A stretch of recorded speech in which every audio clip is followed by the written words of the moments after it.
មូលហេតុនៃជំងឺមហារីកបងស្វាគឺមិនទាន់មានការសិក្សាណាមួយដែលបញ្ជាក់ច្បាស់នោះទេ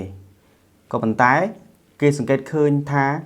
មានកត្តាប្រឈមមួយចំនួនដូចជាទី1កត្តាអាយុគឺភាគច្រើនជំងឺនេះកើតទៅលើបុរសវ័យកណ្ដាលអាចចាប់ពីអាយុ15ឆ្នាំទៅ35ឆ្នាំនិង20ទៅ40ឆ្នាំទៅតាមឯកសារផ្សេងៗទី2កត្តាដំណពូជប្រសិនបើគ្រួសារធ្លាប់មានប្រវត្តិឪពុកកើតជំងឺមហារីកបងស្វាអ្នកជំងឺនឹងប្រឈម4ទៅ6ដងប្រសិនបើបងប្រុសធ្លាប់កើតជំងឺនេះអ្នកជំងឺអាចប្រឈម8ទៅ10ដងទី3កត្តាពីកំណើត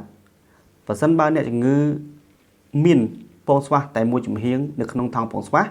ឬក៏អត់ទាំងពីរឬក៏យើងស្គាល់ថាជាជំងឺពងតកអ្នកជំងឺប្រឈម4ទៅ6ដងទី